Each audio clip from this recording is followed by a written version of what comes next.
Shalom, shalom, peuple de Dieu. Je m'appelle Maryse. Je m'appelle la sœur Maryse. Depuis les États-Unis, je bénis le roi des rois de m'avoir parlé certaines choses dans le songe que je ne connaissais pas avant et aucune église m'avait parlé ou enseigné auparavant cela. Mes frères et sœurs, je voulais vous partager mon témoignage de comment le roi des rois m'a sorti du ténèbre à la lumière. Et il continue toujours à m'enseigner certaines choses cachées auprès de ses serviteurs qu'il a choisis.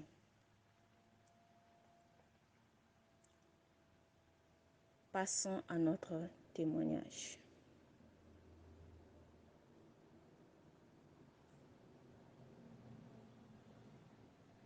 Mes frères et sœurs, partout où vous êtes, par l'amour de notre Seigneur, écoutez attentivement ce message, ce témoignage plutôt. Peut-être que tu es dans la même situation que j'étais et Dieu va pouvoir aussi faire quelque chose de différent dans ta vie. Il fut un jour, je louais le nom du Seigneur par la chanson du musicien chrétien appelé Alain Moloto, de ceux qui le connaissent. Le titre du chanson, c'était El Shaddai. Je le louais à la maison par la télévision sur la chaîne YouTube. Ce jour-là, j'étais très heureuse de louer son nom. Après cela, je devrais partir au travail vers 14 heures.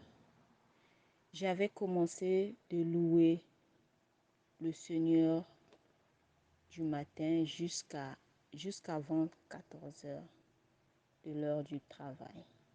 Et quand il était temps pour moi d'aller au travail, je me suis préparée d'y aller. Et sur mon chemin du travail, j'avais rencontré un homme que je ne connaissais pas du tout. Et il m'avait barré la route pour l'évangélisation. Ce que j'avais étonné ce jour-là, premièrement, de voir quelqu'un à qui tu ne connaissais pas et qu'il te barre la route.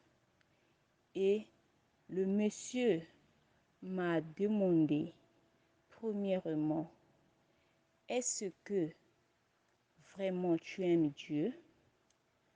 Et aussitôt, je me suis rappelé de ce chanson de Alain Moloto. Dans cette chanson, on parle de l'amour de Dieu, de l'amour. Seigneur, je t'aime, Seigneur, je t'aime. Et aussitôt, quand le monsieur m'a demandé, mon esprit est directement allé sur ces chansons. Je dis, mais comment ce monsieur, ça c'est dans mon cœur, je commençais à penser, comment ce monsieur connaissait que ce chanson, ça convient, la question qu'il me pose, ça convient à cette chanson que je viens d'entendre de Alain Moloto. Et comment il a su que ça parlait de l'amour? Ça, c'est moi dans mon cœur. Je n'avais pas dit au monsieur, mais ça, c'est moi seul dans mon cœur. Je commençais à me poser ces questions.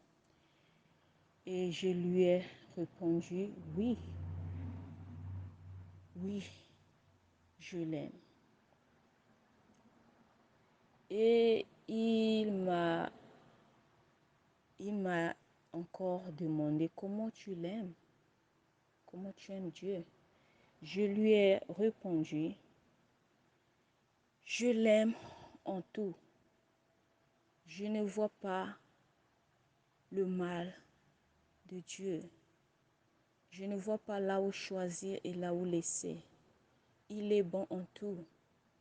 Et tout ce qu'il fait en moi, c'est très bon. Il est bon en tout. Et il m'a répondu, d'accord. Et moi, je lui avais demandé aussi une question, où viens-tu? Il m'avait répondu, je viens de New York. Je lui ai répondu, waouh, loin de New York, parce que j'habite à Maine, l'État de Maine. La ville, j'habite à Portland. Et de Portland jusqu'à New York, c'est un peu loin. Et ça m'a étonné comment il venait de là-bas jusqu'ici pour évangéliser. Moi, là, je ne connaissais pas que c'est ça. Dieu a parlé dans sa parole, dans la Bible, que vous allez partout dans le monde, dans tout, pour aller annoncer la bonne nouvelle. Là, je ne connaissais pas parce que je ne lisais pas la Bible. Et le monsieur m'a répondu, je venais de New York. Et quand il m'a répondu cela, il commença à me raconter que je priais à une église à New York. Et dans cette église, les hommes de Dieu ne disaient pas, n'enseignaient pas les enfants de Dieu ce que Dieu veut que on enseigne à ses enfants. Et moi, j'étais sortie dans cette église. C'est ce qu'il m'avait dit. Et il m'avait encore demandé est-ce que j'avais une Bible. Je lui avais répondu oui, j'en ai. Et dans ce temps-là, je vous le dis, mes sœurs et frères, j'étais chrétien juste pour un nom, juste pour le nom. Je ne lisais pas ma Bible, malgré on me l'avait offert, mais je ne le lisais pas. Et quand il m'a demandé si j'avais une Bible, je lui ai répondu oui. Et il m'a demandé si c'était l'ancien ou nouveau. Je lui avais répondu c'est l'ancien. Et je savais au-dedans de moi, je ne le lisais pas. Et j'avais un problème qui me dérangeait si je l'ouvre. Quand j'ouvrais ce Bible, j'avais les larmes qui coulaient et je ne comprenais pas pourquoi. Quand juste si je voulais lire cette Bible. Et l'idée m'avait arrivé. Maintenant, comme je n'arrive pas à lire la Bible, c'était le problème qui me dérangeait. Les larmes coulaient et je ne comprenais pas pourquoi. C'est comme si ça m'empêchait de lire. Et quand ça m'arrivait ainsi, je prenais la Bible et je le mettais tout près du coussin que je dormais avec. Et quand je faisais cela, quand le monsieur m'a demandé tu avais une Bible, je lui ai répondu oui. Et quand il m'a demandé l'Ancien ou Nouveau, je lui ai dit oui, non, Nouveau Testament. Et le monsieur a pris dans sa poche, je pense, il avait pris la carte de visite. Il m'a remis cela et il écrivait derrière le nom d'une dame que je devrais aller rendre visite. Et il m'a demandé, vous devez aller évangéliser avec la dame. Et vraiment, je demande pardon à Dieu, qu'il me pardonne par son amour. Je ne l'avais pas fait parce que quand le monsieur me disait, va voir la dame et vous allez commencer à évangéliser, aussitôt dans ma tête, il y a encore une autre pensée c'est comme si quelqu'un me parlait dans notre voix. Tu sais, Marie, si tu pars voir la dame, tu ne la connais pas du tout. Tu ne l'as jamais vue. Tu sais, ici aux États-Unis, on tue, on fait les enlèvements aux femmes, aux enfants. Et on te prend, on va te tuer. Tu connais pas la personne. Et si tu vas là-bas et on t'enferme et on te fait du mal, on te tue, comment tu vas faire? Ça, c'est notre idée bizarre qui m'arrivait dans la tête. Et quand j'ai juste pris la carte et je l'ai mis dans ma trousse. Et j'ai dit oui, je vais aller. Et quand je l'ai mis, j'ai terminé avec ce monsieur. Quand j'avais terminé avec ce monsieur, et sur mon chemin, il était presque temps de commencer le boulot. Mais j'avais dit dans mon cœur, Seigneur, si c'est toi, je m'en fous d'heure d'aller au travail. Si c'est toi qui as envoyé ce monsieur, je n'ai pas peur de l'heure que j'ai perdue. Je ne vois pas l'heure que j'ai perdue. Moi, c'est toi d'abord. Et quand j'ai terminé avec ce monsieur, sur mon chemin, et ça m'arrivait à penser, mais quelle est la chose que les hommes de Dieu ne veulent pas enseigner les enfants de Dieu dans l'église? Je veux savoir c'est quoi même ce problème. Le monsieur vient dire qu'il y a certains enseignements qu'on ne donne pas aux enfants de Dieu, que Dieu veut que ses enfants puissent entendre. Mais c'est quoi? Ça, c'est ma question sur mon chemin d'aller encore au bout après avoir fini ma conversation avec le monsieur. Et dans ce temps, je travaillais à l'hôtel. Et quand je suis allée, il n'y avait pas de problème. Il n'y avait pas de problème avec mon chef par rapport au retard. Et je dis Dieu merci. Et quand je suis arrivée, j'ai fait le travail comme il faut. J'ai terminé. Et il était le même soir. Quand j'ai terminé le boulot, je suis allée à la maison. Le même soir, j'ai eu la visitation du Seigneur dans mon sommeil. Je me suis endormie, j'ai eu la visitation du Seigneur. Et parmi ses bras, il a soulevé parmi ses bras, il m'a montré un écran géant. Et dans cet écran géant, il m'a demandé la question, qu'est-ce que tu vois? Et je lui ai répondu par rapport à ce que je voyais. Je lui ai expliqué, je vois les hommes en train de parler, ce qui concerne le business. Il y avait un devant la voiture, dehors, devant la voiture. Et il y avait d'autres qui étaient assis devant la première portière de la voiture. Ils étaient assis et ils étaient en train de prendre l'alcool. Et le Seigneur, avec l'air triste, il m'a demandé, est-ce que c'est ce que j'avais demandé à mes enfants de venir faire sur terre? Je lui ai répondu, non, Seigneur. Parce que déjà, je savais que l'alcool, le Seigneur n'aime pas. Et je lui ai dit non, Seigneur.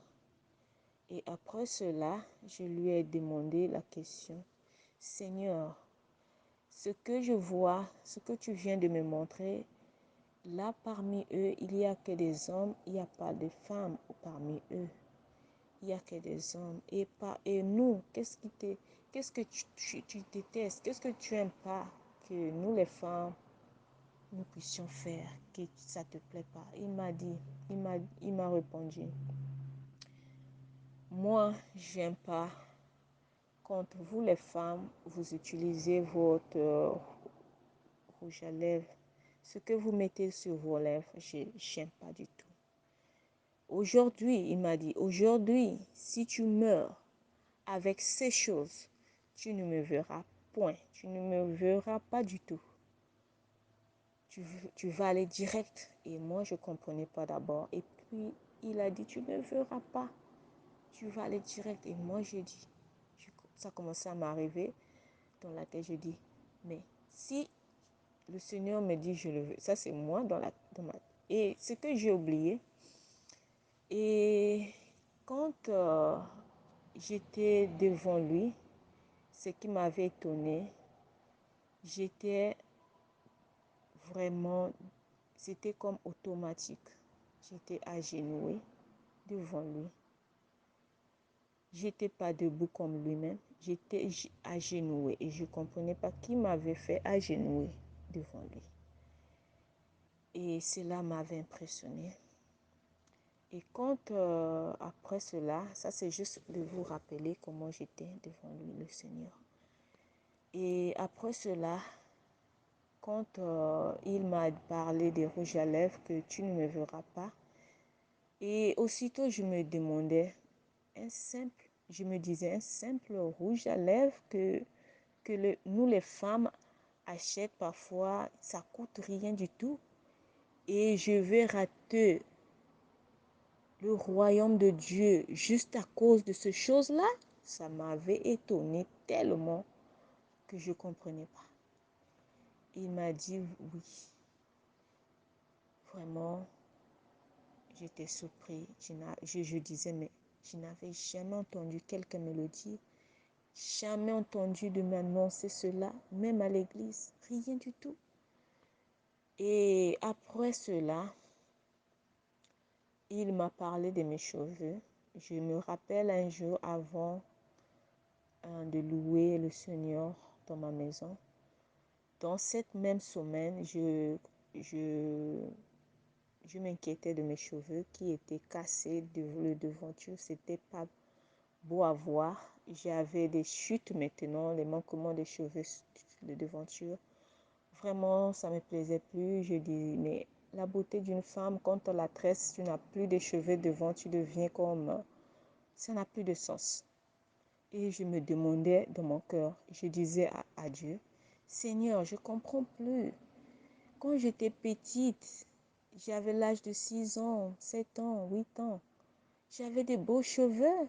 J'avais des longs cheveux, de beaux cheveux. Je me rappelle, il y avait les copines de ma maman qui venaient tout le temps tenir ma tête et disaient, ouh, tes cheveux sont longs. Et je cherche des cheveux comme ça. Toi, une petite comme ça, tu as des longs cheveux. Donne-nous les mamans qui cherchent. Toi, tu n'as pas besoin. Donne-nous les mamans.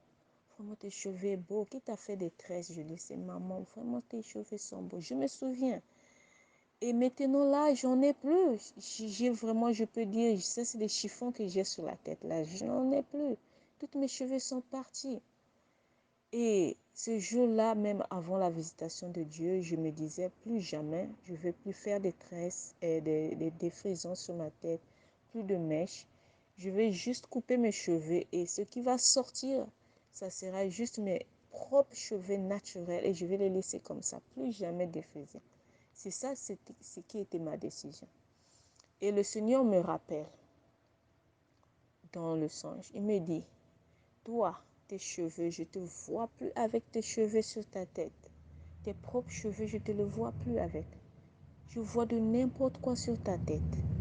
Et je me suis rappelé de ce que je disais à Dieu à propos de mes cheveux. Je dis, waouh! Donc le Seigneur m'écoutait. Et aussi, je me suis dit, oh, quand il m'a dit, je vois de n'importe quoi sur ma tête, il voyait de n'importe quoi sur ma tête. Et je me souviens, je mettais sur ma tête vraiment, je peux dire, après une semaine, je changeais les différentes tresses, les différents modèles. J'aimais faire mes tresses. Je peux prendre 4 heures, 6 heures du temps juste à tresser ma propre tête parce que je tressais ma propre tête parfois. J'étais tresseuse aussi. Je faisais des tresses aux gens, je donnais les rendez-vous, ils venaient à la maison, je faisais leurs tresses. Et pour ma propre tête, je prenais, je peux dire, 6 heures du temps. Je suis devant un miroir, je fais des tresses moi seule. Je tressais les mèches là moi seule. Et c'était comme je le faisais moi-même. Donc, si je vois déjà que mes cheveux sont devenus bizarres, je n'en veux plus, je change. Je change les différentes couleurs, les différentes tresses. Vraiment, c'était vraiment, je peux dire, une fête sur moi-même qui m'emmenait déjà sur le chemin de l'enfer. J'étais déjà même dans l'enfer, je peux dire. Donc, ce jour-là, quand il m'a parlé de ça, et je ne te vois pas avec tes propres cheveux, aussitôt je me suis rappelé des mèches que je mettais sur ma tête. Et ce même jour-là, quand il m'avait visité, je me souviens, j'avais déjà coupé mes cheveux comme j'avais décidé. J'avais rasé et je mettais les perruques. Je dis, bon, parfois, je n'ai pas, il fait froid, ici tellement froid, je ne supporte pas d'aller avec ma tête rasée comme ça. Je dois mettre un perruque pour me couvrir la tête. Et quand il m'a dit cela, j'ai dit, Seigneur, je l'utilise, le perruque, à cause de la fraîcheur parfois. Quand il fait froid, vraiment ici il fait tellement froid que tu peux pas supporter jusqu'à la crâne. Je sens cette fraîcheur et j'utilise ces perruques pour couvrir ma tête. Il m'a répondu, vous voyez vos manteaux de la fraîcheur, vos manteaux du temps de l'hiver. C'est ça. Tu prends, il y a un chapeau derrière. Tu prends ce chapeau, tu couvres ta tête. J'aimerais mieux que tu prends ce chapeau et tu couvres ta tête au lieu de ce perruque. Et je dis waouh. Et ce rêve est terminé par là. Quand ça s'est terminé par là, à mon réveil, j'étais paniquée pour ma première fois d'avoir une visitation du Seigneur de ma part. Vraiment, j'étais panique. J'avais appelé ma maman, j'ai appelé un homme qui me suivait, je peux dire l'homme de Dieu. Je ne sais pas si je peux dire entre parenthèses.